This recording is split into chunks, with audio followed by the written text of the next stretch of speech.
Hello everyone, इस video में हम लोग फिजिक्स में जितने भी फिजिकल क्वांटिटी होते हैं बारी बारी से सभी के डायमेंशन को निकालने जा रहे हैं। मैं यूनिट वाइज जितने भी फिजिकल क्वांटिटी होते हैं, जैसे मैकेनिक्स, हम लोग फिजिक्स में कौन कौन सा यूनिट पढ़ते हैं, मैकेनिक्स पढ़ते हैं, एसएचएम वेव पढ़ते हैं, ग्रेविटेशन पढ़ते हैं, हीट एंड थर्मोडायनेमिक्स पढ़ते हैं, फ्लूइड पढ़ते हैं, ये 11th में पढ़ते हैं। 12th की यदि बात की जाए तो पूरा इलेक्ट्रोमैग्नेटिज्म पढ़ते हैं, जिसमें electrostatics, electric current, magnetism, electromagnetism ये सब आता है। इसके बाद हम लोग इलेक्ट्रोमैग्नेटिक इंडक्शन पढ़ते हैं, अल्टरनेटिंग करंट पढ़ते हैं, ये क्लास 12 की बात मैं बता रहा हूँ। फिर मॉडर्न फिजिक्स पढ़ते हैं, ऑप्टिक्स पढ़ते हैं, वेव ऑप्टिक्स पढ़ते हैं, ये क्लास 12 में हम लोग पढ़ते हैं।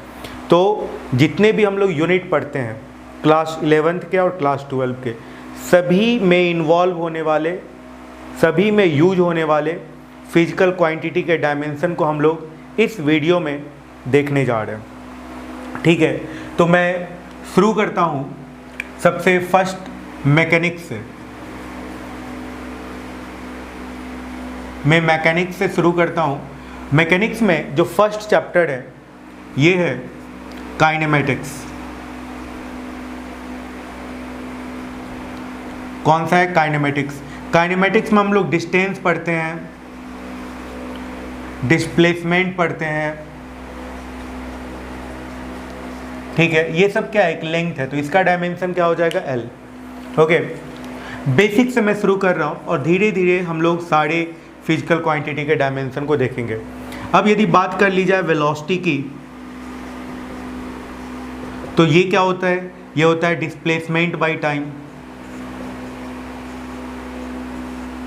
ओके, तो ये डिस्प्लेसमेंट एक लेंथ है और टाइम, तो ये क्या हो जाएगा? LT - 1। L बाई टी आएगा तो LT - 1 ऐसा लिखेंगे कि नहीं? 1 बाई x को x टू दी पावर -1 हम लोग लिखते हैं, 1 बाई एक्स स्क्वायर को x टू दी पावर -2 हम लोग लिखते हैं, ऐसा लिखते हैं। ठीक है, तो यहाँ पे वेलोसिटी का ये डायमेंशन हो जाएगा। यदि बात की जाए स्पीड की, तो स्पीड भी होता है डिस्टेंस बाई टाइम। तो आप यहाँ से समझ सकते हैं डिस्टेंस एक लेंथ है, तो इसका भी क्या हो जाएगा? LT - 1। तो वेलोसिटी का स्पीड का डायमेंशनल फार्मूला सेम होता है, डिस्टेंस का डिस्प्लेसमेंट का डायमेंशनल फार्मूला सेम होता है। यहाँ मैं डायमेंशन को इक्वेट कर रहा हूँ, ना कि उस फिजिकल क्वांटिटी को इक्वेट कर रहा हूँ। ओके, तो ये वेलोसिटी हो गया। यदि इसी में बात की जाए फिर एक्सेलरेशन की, तो एक्सेलरेशन क्या होता है? वेलोसिटी बाई टाइम होता है, वेलोसिटी बाई टाइम। ठीक है, तो एक्सेलरेशन के यदि डायमेंशन को निकाला जाए तो एक्सेलरेशन का डायमेंशन का वैल्यू कितने के बराबर आ जाएगा? वेलोसिटी बाई टाइम, वेलोसिटी का LT - 1, टाइम का T, तो ये आ जाएगा कितने के बराबर? LT - 2। ये आ जाएगा एक्सेलरेशन का डायमेंशन, है ना? एक्सेलरेशन का डायमेंशन LT - 2 हो जाएगा। तो ये सब कुछ क्वांटिटीज थे जो कि हम लोग काइनेमेटिक्स में यूज करते हैं। एक और यदि हम लोग पढ़ लें तो जर्क कुछ बुक्स में लिखा रहता है। जर्क क्या होता है? Acceleration by time, rate of change in acceleration, ये जर्क कहलाता है। ठीक है, तो जर्क का यदि डायमेंशनल फार्मूला देखा जाए तो ये LT - 3 हो जाएगा। ये जर्क का डायमेंशनल फार्मूला हो गया। तो ये काइनेमेटिक्स में जितने भी इम्पॉर्टेंट फिजिकल क्वांटिटी थे उन सबों का मैंने यहाँ पे डायमेंशन लिख दिया है। अब हम लोग चलते हैं काइनेमेटिक्स के बाद फोर्स वाले चैप्टर में, न्यूटन्स लॉज ऑफ मोशन वाले चैप्टर में, और उसमें देखते हैं कौन कौन से फिजिकल क्वांटिटी इन्वॉल्व होते हैं। मैं चैप्टर वाइज सारे फिजिकल क्वांटिटी को उसके फॉर्मूले को बताते हुए उसके डायमेंशन को कैलकुलेट करने वाला हूँ। तो ये हो गया काइनेमेटिक्स के कुछ इम्पॉर्टेंट टर्म्स। इसके बाद हम लोग फोर्स के कुछ इम्पॉर्टेंट टर्म में चलते हैं। ठीक है,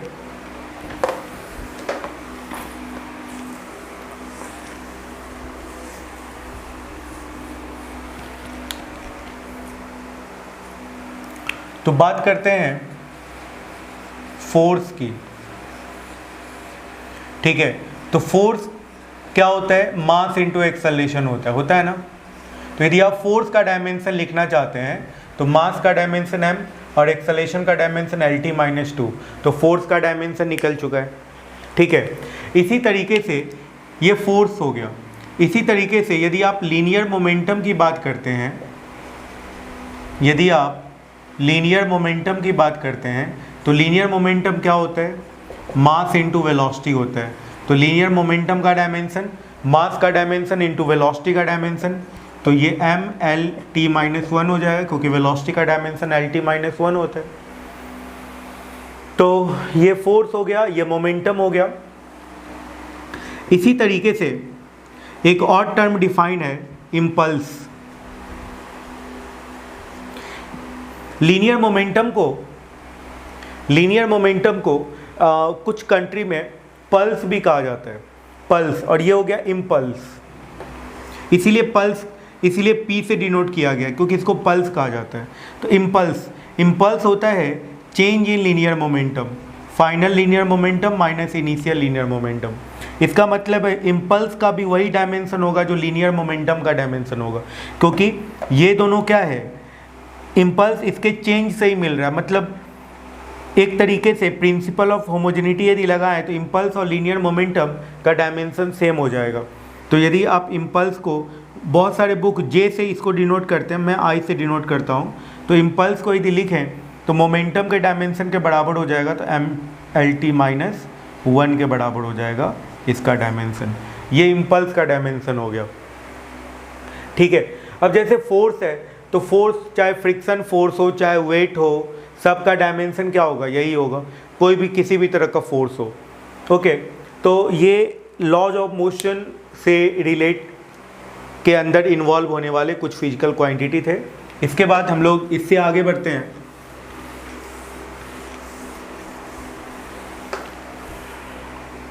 देखिएगा, इसके बाद है वर्क, एनर्जी एंड पावर।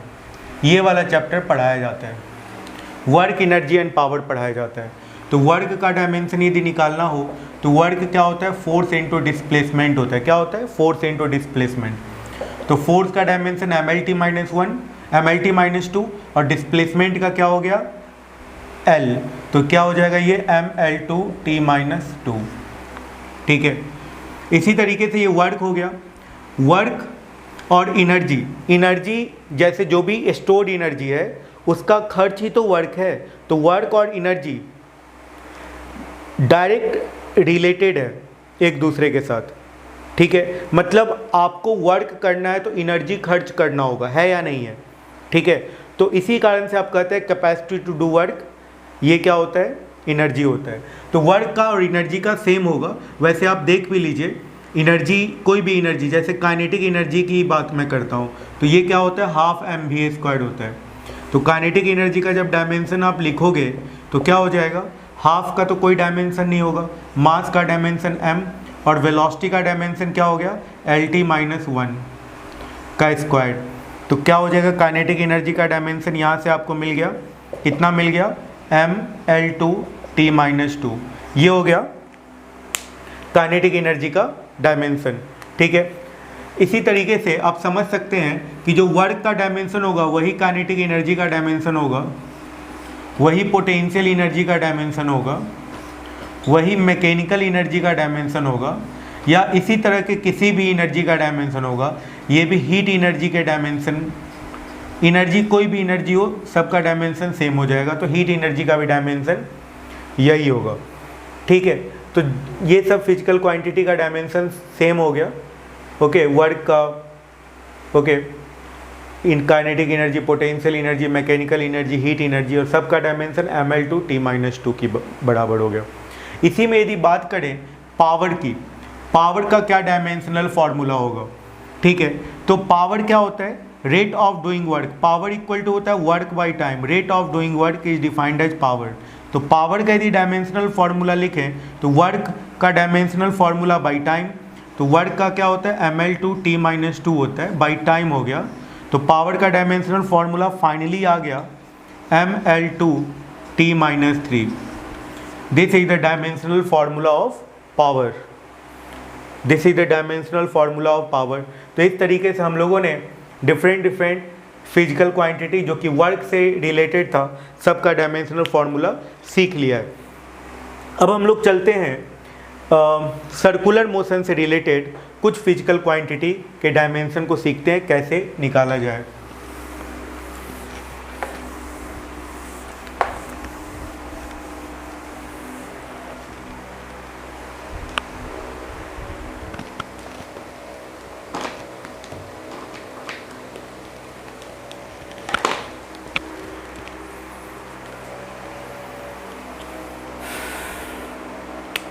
तो अब बात करते हैं सर्कुलर मोशन की।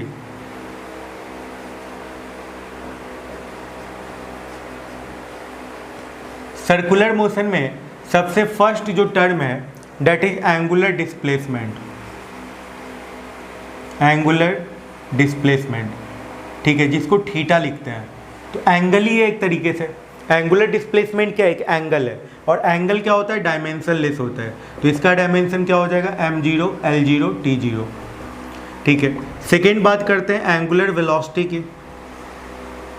एंगुलर वेलोसिटी की यदि बात करें, उसको ओमेगा से डिनोट करते हैं हम लोग। ये क्या होता है? Angular displacement by time. Angular displacement by time. तो एंगुलर वेलोसिटी का डायमेंशन क्या हो जाएगा यहाँ से?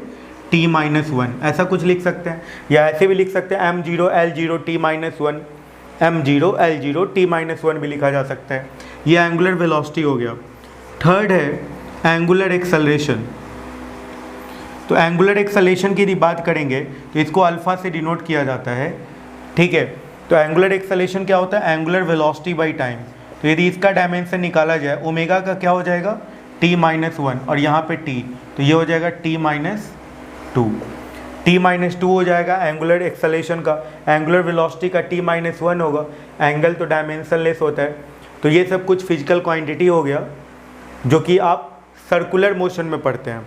सर्कुलर मोशन में एक और पढ़ते हैं सेंट्रीपेटल फोर्स, सेंट्रीफ्यूगल फोर्स। है तो फोर्स ही ना, तो वो उन सबों का भी डायमेंशन क्या होगा? फोर्स के ही डायमेंशन के बराबर होगा, है ना। तो m(l)t-2 सेंट्रीपेटल फोर्स हो चाहे सेंट्रीफ्यूगल फोर्स हो, दोनों का ही m(l)t-2 के बराबर हो जाएगा, जो कि फोर्स का डायमेंशन होता है। तो ये हो गया सर्कुलर मोशन में जितने भी फिजिकल क्वांटिटी होते हैं उन सबों का डायमेंशनल फॉर्मूला, ठीक है। इसके बाद अब हम लोग रोटेशनल मोशन में चलते हैं, और रोटेशनल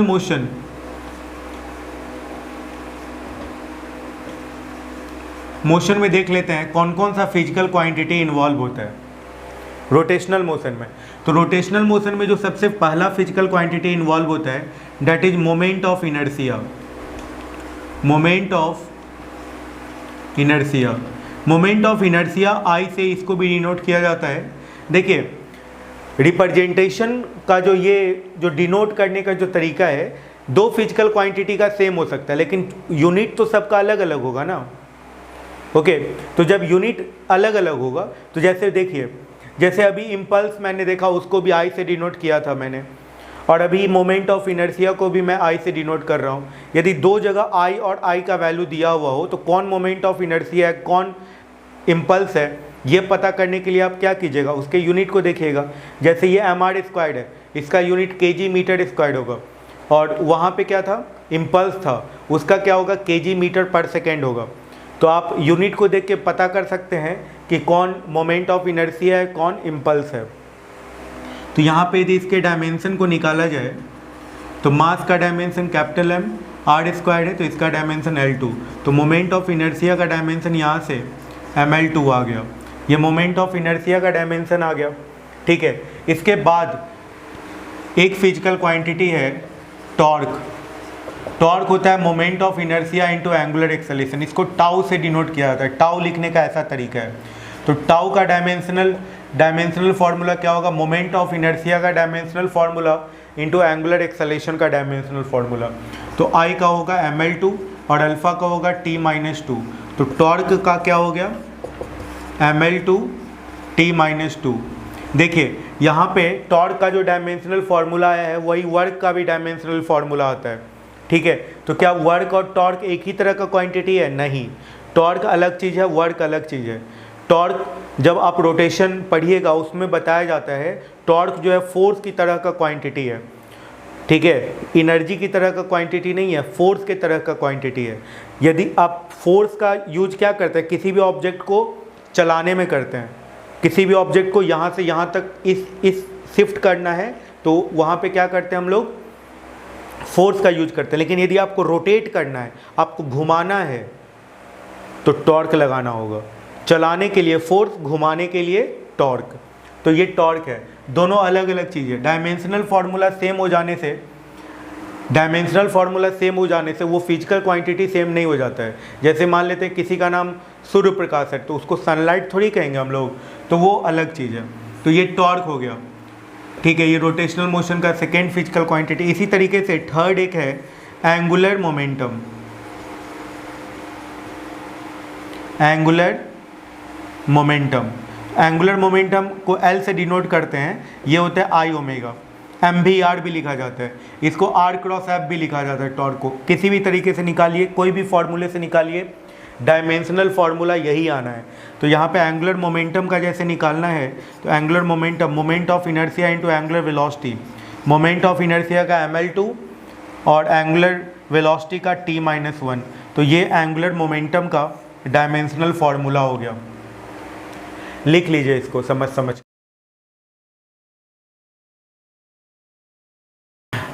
ओके, तो अब हम लोग चलते हैं रोटेशनल मोशन के बाद फ्लूइड मैकेनिक्स में। और फ्लूइड मैकेनिक्स में देख लेते हैं कौन कौन सा फिजिकल क्वांटिटी इन्वॉल्व होता है, उसका डायमेंशन क्या लिखेंगे हम लोग। देखिए, सबसे पहले मैं बात करता हूँ एरिया की। हम लोग फ्लूइड मैकेनिक्स में आ चुके हैं।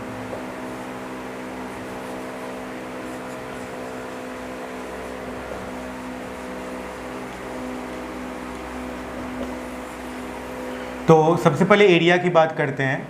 तो एरिया, किसी भी चीज़ का एरिया आप देखिए, जैसे कोई स्क्वायर का एरिया है, साइड लेंथ A है, तो क्या हो जाता है A स्क्वायर। तो इसका डायमेंशनल फार्मूला क्या हो जाएगा, L2। सेकेंड, वॉल्यूम की यदि बात की जाए तो वॉल्यूम क्या होता है, जैसे कोई क्यूब का वॉल्यूम। देखिए, कोई भी ऑब्जेक्ट का यदि वॉल्यूम का डायमेंशनल फार्मूला निकालिएगा ना, सेम ही आएगा, चाहे क्यूब का निकालिए, चाहे किसी स्फीयर का निकालिए। तो देखिए, वॉल्यूम का क्या हो जाएगा A3, तो वॉल्यूम का भी डायमेंशनल फार्मूला क्या आ जाएगा, L3। जैसे देखिए, एरिया यदि सर्कल का, तो पाई आर स्क्वायर, पाई तो डायमेंशनलेस होता है, तो आर स्क्वायर का क्या हो गया, L2, तो L2 हो जाएगा।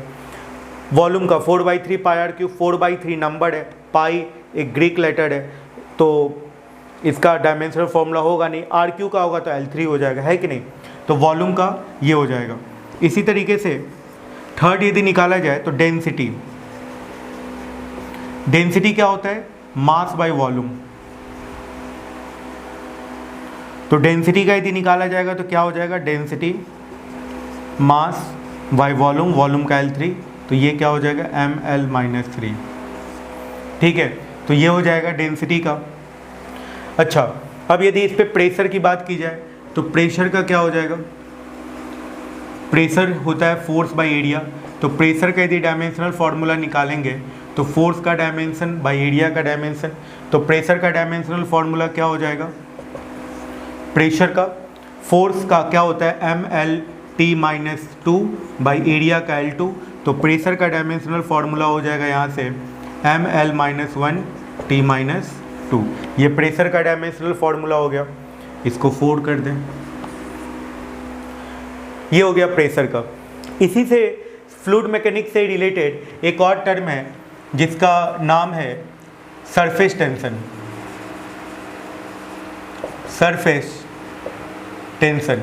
तो सरफेस टेंशन का क्या हो जाएगा, ये होता है force per unit length.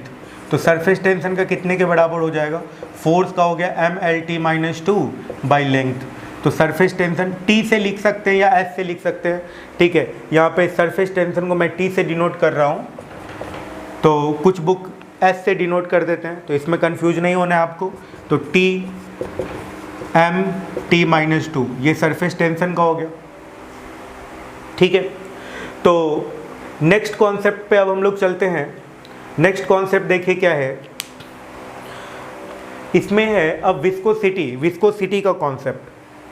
Fluid friction, viscosity किसको कहा जाता है, फ्लूइड फ्रिक्शन को कहा जाता है। सरफेस टेंशन वो प्रॉपर्टी है जिसके कारण कोई भी जो पानी का बूंद होता है वो स्फेरिकल होता है। वाटर ड्रॉप कैसा होता है, स्फेरिकल हो जाता है। सरफेस टेंशन के कारण ऐसा होता है ना। देखिए, तो ये सरफेस टेंशन के बाद अब हम लोग कोफिशिएंट ऑफ विस्कोसिटी का डायमेंशन निकालेंगे, ठीक है। कोफिशिएंट ऑफ विस्कोसिटी,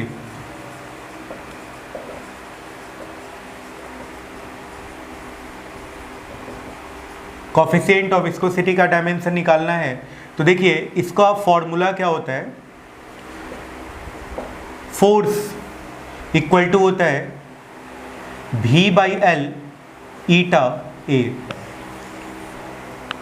यहाँ पे कोफिशिएंट ऑफ विस्कोसिटी को ईटा से लिखा जाता है, V/L ईटा इंटू A। ये वेलोसिटी ग्रेडियंट है, ये एरिया है, ये कोफिशिएंट ऑफ विस्कोसिटी है। Velocity by length velocity gradient कहलाता है, ठीक है। कहीं कहीं पे ये भी टर्म आपको मिल सकता है, वेलोसिटी ग्रेडियंट।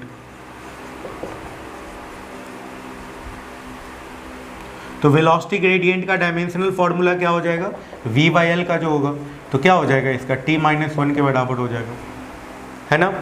अब यहाँ पे इसका डायमेंशनल फॉर्मूला यदि आपको निकालना है, तो कोफिशिएंट ऑफ विस्कोसिटी का यदि निकालना है तो क्या हो जाएगा, F/A/V/L, यही हो जाएगा ना।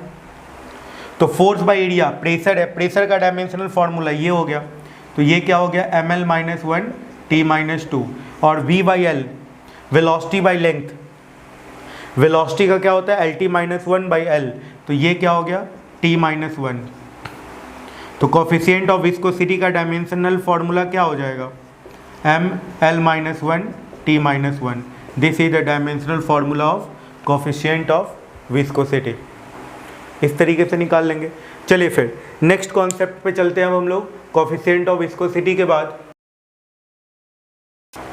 अब हम लोग चलते हैं ग्रेविटेशन में, और ग्रेविटेशन में देख लेते हैं कौन कौन से फिजिकल क्वांटिटी इन्वॉल्व होते हैं।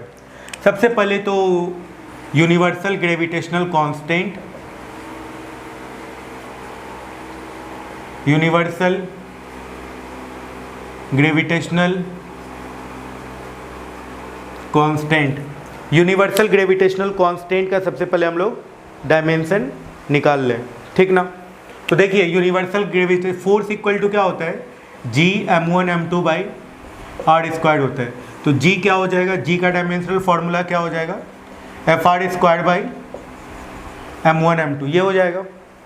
तो G का डायमेंशनल फॉर्मूला, F का डायमेंशनल फॉर्मूला क्या हो जाएगा, mlt-2, और r² का डायमेंशनल फॉर्मूला क्या हो जाएगा, L2, और m1m2 का क्या हो जाएगा, m2।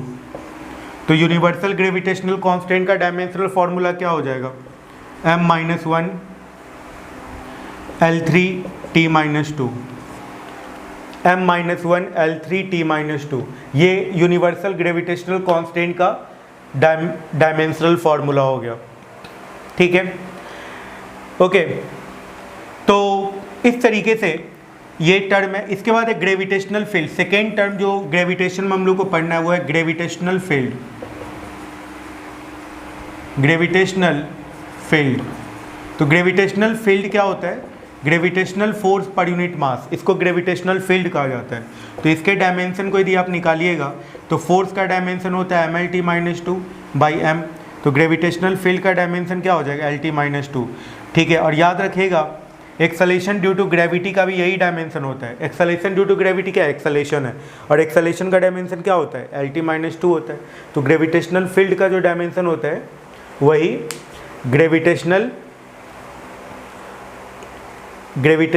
जो ग्रेविटेशनल फील्ड का होगा वही एक्सेलेरेशन ड्यू टू ग्रेविटी का भी हो जाएगा। तो ये हो गया, इरेज करते हैं इसको। इसमें एक और चीज़ है, एक और चीज़ हम लोग पढ़ लेते हैं, वो है ग्रेविटेशनल पोटेंशियल। क्या है, ग्रेविटेशनल पोटेंशियल। लिखिए ग्रेविटेशनल पोटेंशियल।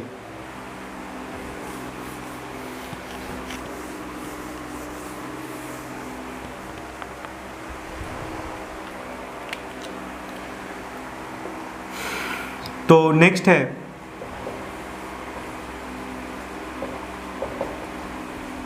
Gravitational potential. तो ग्रेविटेशनल पोटेंशियल क्या होता है, gravitational potential energy per unit mass. याद रखिएगा, gravitational potential energy per unit mass, ये ग्रेविटेशनल पोटेंशियल होता है।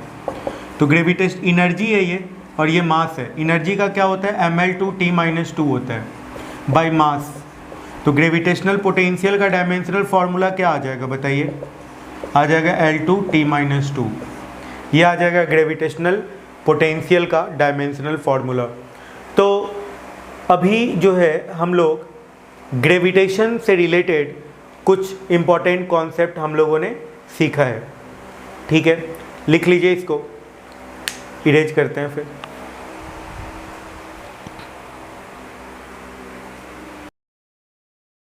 तो यहाँ पे बात होगी ग्रेविटेशन की, हम लोगों ने फ्लूइड का भी बात कर लिया। इसके बाद नेक्स्ट जो टर्म है, नेक्स्ट जो टॉपिक है वो है हीट एंड थर्मोडायनेमिक्स। तो अब हम लोग हीट एंड थर्मोडायनेमिक्स में जितने भी फिजिकल क्वांटिटी इन्वॉल्व होते हैं उसके डायमेंशनल फार्मूला को सीख लेते हैं। लिखिएगा हीट एंड थर्मोडायनामिक्स, ठीक है। तो सबसे पहले तो हीट खुद, हीट का यदि निकालिएगा तो ये की एनर्जी है, तो एनर्जी का क्या हो जाता है ml2T-2 हो जाता है। टेम्परेचर का के जानते ही हैं आप, ठीक है। हीट एंड थर्मोडायनेमिक्स में हम लोग चल रहे हैं। इसके बाद एक टर्म है coefficient of thermal expansion, coefficient of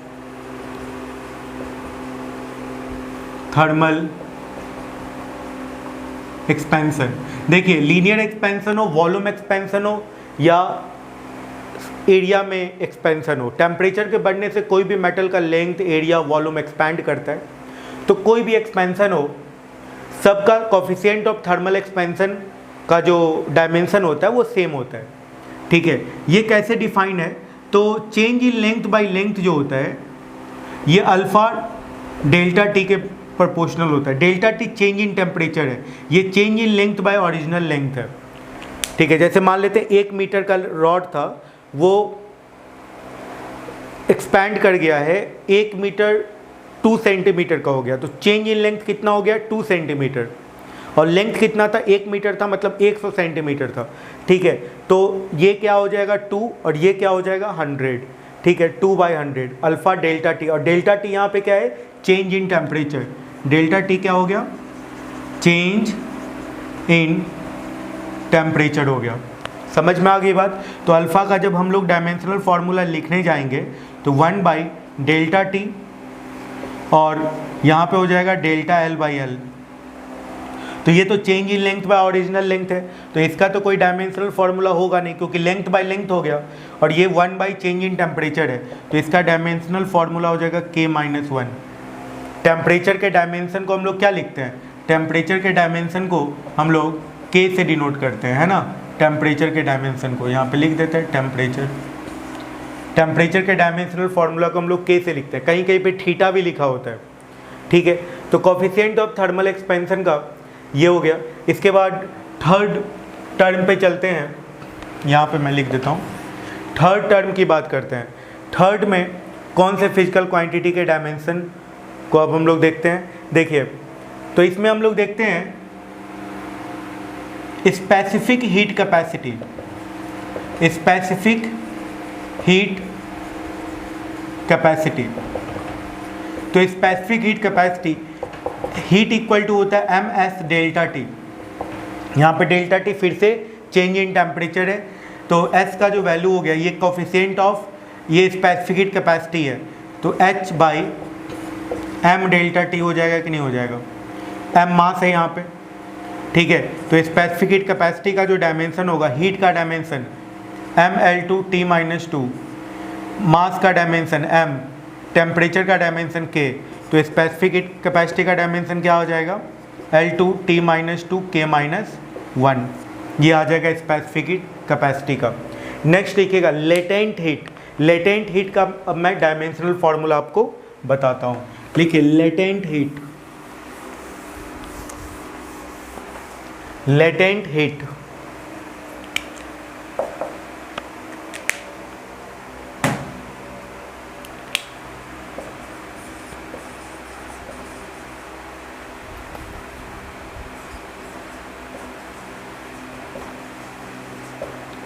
latent heat देखिए लेटेंट हीट का डायमेंशनल फॉर्मूला क्या होता है, ये हीट इक्वल टू होता है ml, ये L जो है यही लेटेंट हीट है। तो यहाँ से लेटेंट हीट का क्या हो जाएगा, Q by mass, Q by क्या हो जाएगा, मास। तो यहाँ पे लेटेंट हीट का कितने के बराबर हो जाएगा, हीट का हो गया mL2T-2 बाई मास। तो लेटेंट हीट का डायमेंशनल फॉर्मूला कितने के बराबर हो जाएगा, L2T-2 के बराबर। ये लेटेंट हीट का डायमेंशनल फॉर्मूला हो गया। ये फोर्थ टर्म का डायमेंशन हम लोगों ने सीखा जो कि हीट एंड थर्मोडायनेमिक्स का है। इसके बाद एक और टर्म का हम लोग सीख लेते हैं, ठीक है। लेटेंट हीट के बाद है molar heat capacity. Latent heat के बाद क्या है, मोलर हीट कैपेसिटी। तो ये क्या होता है, heat equal to NC delta T होता है। यहाँ पे C जो है ये मोलर हीट कैपेसिटी है।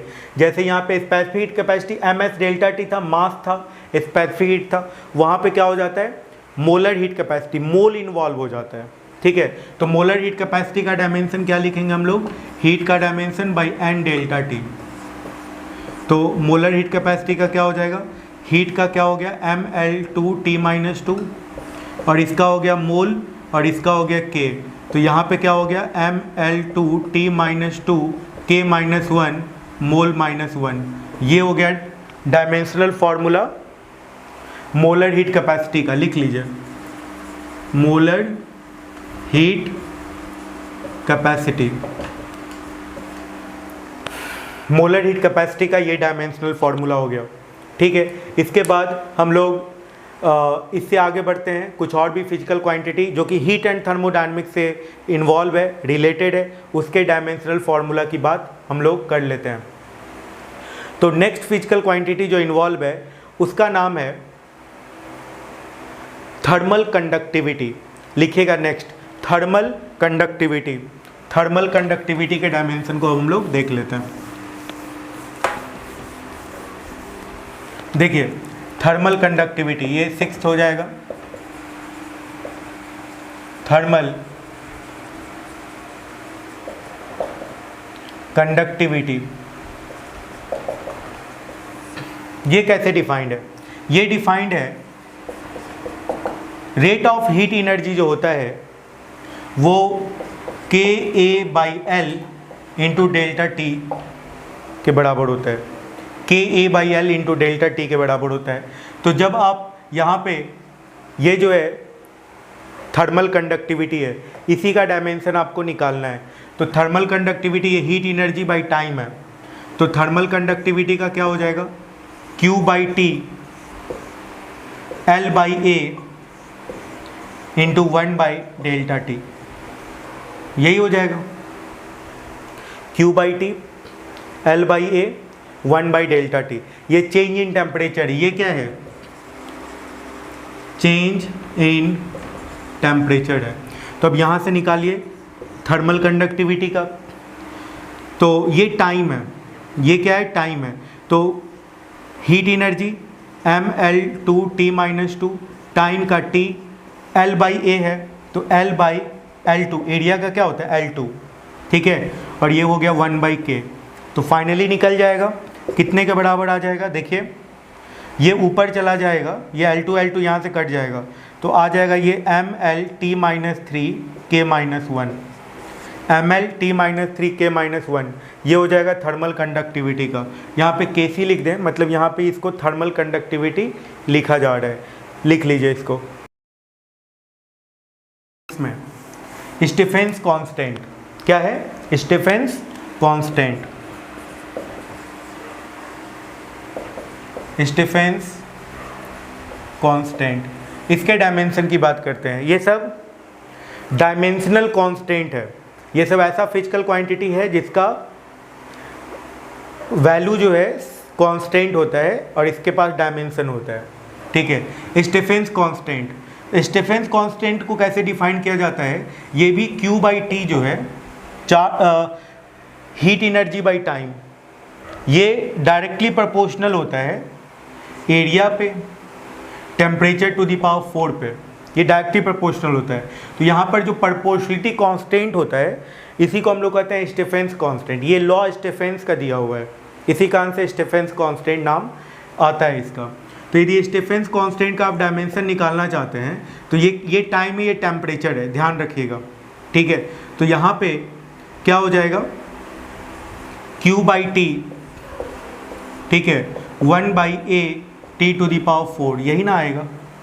तो अब यहाँ पे क्या आ गया, ये mL2 T-2 होगा, बाई नीचे टाइम हो गया, और यहाँ पे क्या आ गया 1/एरिया, तो L-2 आ गया और K-4 आ गया, क्योंकि टेम्परेचर टू द पावर 4 है तो यहाँ पे K-4 हो जाएगा। तो फाइनली जब आप इसको कैलकुलेट करेंगे तो ये कितने के बराबर आ जाएगा बताइए, m(T-3 K-4). This is the dimensional formula of Stefan's constant. तो स्टीफेंस कांस्टेंट का भी डायमेंशनल फार्मूला निकल गया, ठीक है। अब हम लोग नेक्स्ट लिखते हैं universal gas constant. Universal gas constant, universal gas constant. तो यूनिवर्सल गैस कांस्टेंट PV = जो इक्वेशन होता है nRT, ये जो R है यही यूनिवर्सल गैस कांस्टेंट है, इसी का आपको डायमेंशनल फार्मूला निकालना है। तो क्या हो जाएगा यूनिवर्सल गैस कांस्टेंट का, PV/NT। P pressure into volume, याद रखिएगा प्रेशर इनटू वॉल्यूम का जो डायमेंशन होता है वो एनर्जी के डायमेंशन के बराबर होता है, ये आप याद रख सकते हैं। तो प्रेशर इनटू वॉल्यूम का डायमेंशनल फार्मूला एनर्जी के डायमेंशन के बराबर mL2 T-2 हो गया। ये टेम्परेचर है, तो यूनिवर्सल गैस कांस्टेंट का यदि डायमेंशन निकालिएगा तो ये हो गया mL2 T-2 बाई MOL और टेम्परेचर का K। तो यहाँ से यूनिवर्सल गैस कांस्टेंट का डायमेंशनल फार्मूला आपको मिल जाएगा। कितने के बराबर आएगा बताइए, देखिएगा। तो यहाँ से यूनिवर्सल ग्रेविटेशनल कांस्टेंट का जो डायमेंशनल फार्मूला आएगा वो आ जाएगा mL2 T-2 K-1 और क्या आ जाएगा MOL-1 मोल-1। ये आ गया यूनिवर्सल गैस कांस्टेंट का। इसी के साथ एक बोल्ट्जमैन कांस्टेंट भी होता है, बोल्ट्जमैन्स कांस्टेंट। उसके लिए क्या होता है, PV = होता है NKT। एन यहाँ पे नंबर ऑफ गैस मॉलिक्यूल है, तो यहाँ से K का निकालेंगे तो क्या हो जाएगा PV/NT। तो PV का तो आप समझ ही रहे हो mL2 T-2 होगा। ये बोल्ट्जमैन कांस्टेंट है, बोल्ट्जमैन कांस्टेंट का मैं निकाल रहा हूँ, ठीक ना। ये यूनिवर्सल गैस कांस्टेंट का इतना आ गया था, यूनिवर्सल गैस कांस्टेंट का कितना आ गया था mL2 T-2 K-1 मोल-1, ठीक है। इसको इरेज कर देते हैं। तो अब यहाँ पर देखिए mL2 T-2 आ गया, N का है नहीं तो टेम्परेचर का K हो गया, तो यहाँ पे बोल्ट्जमैन कांस्टेंट का कितने के बराबर आ गया mL2 T-2 K-1। This is the dimensional formula of क्या, बोल्ट्जमैन कांस्टेंट। ये बोल्ट्जमैन कांस्टेंट का है, ये स्टीफेंस कांस्टेंट का नहीं है, ये बोल्ट्जमैन कांस्टेंट का है। तो ये सब कुछ फिजिकल क्वांटिटी था जो कि इम्पॉर्टेंट था हीट एंड थर्मोडायनेमिक्स से रिलेटेड, ठीक है। अब यदि आप सिंपल हार्मोनिक मोशन की बात करें तो उसमें टाइम पीरियड है, टाइम पीरियड टाइम है तो उसका डायमेंशनल फार्मूला T हो जाएगा। फ्रीक्वेंसी है, फ्रीक्वेंसी होता है reciprocal of time period 1/T, तो फ्रीक्वेंसी का कितना हो जाएगा, फ्रीक्वेंसी का हो जाएगा T-1। यदि फ्रीक्वेंसी की बात की जाए तो क्या हो जाएगा, रेसिप्रोकल ऑफ टाइम पीरियड, तो क्या हो जाएगा T-1 हो जाएगा, है ना। ओके, एंगुलर फ्रीक्वेंसी 2π/T होता है, 2π का तो डायमेंशन होता नहीं है, T-1 हो जाएगा। तो यही सब कुछ फिजिकल क्वांटिटी है। वेव में कोई ऐसा इंपॉर्टेंट फिजिकल क्वांटिटी नहीं है, सिर्फ एक क्वांटिटी वहाँ पर भी इंपॉर्टेंट है जिसका नाम है इंटेंसिटी, ठीक है। तो वेव और SHM में जो एक टर्म है जिसका नाम है इंटेंसिटी, उसके बारे में हम लोग बस देख लेते हैं। तो इंटेंसिटी क्या होता है, energy per unit area per unit time होता है, energy per unit area per unit time होता है। तो इंटेंसिटी का यदि डायमेंशन निकालेंगे तो एनर्जी का हो गया mL2 T-2, एरिया का हो गया L2 और ये टाइम है, energy per unit area per unit time, ये T हो गया। तो यहाँ से क्या आ गया, m T-3। This is the dimensional formula of intensity. चलिए फिर नेक्स्ट क्लास में हम लोग, तो ये सब कुछ इम्पोर्टेंट टर्म था जो कि 11th में जितने भी फिजिकल क्वांटिटी है उसका डायमेंशनल फार्मूला था। नेक्स्ट वीडियो में हम लोग पढ़ लेंगे क्लास 12 में जितने भी फिजिकल क्वांटिटी हैं उनका डायमेंशनल फार्मूला हम लोग कैसे लिखते हैं। Thank you.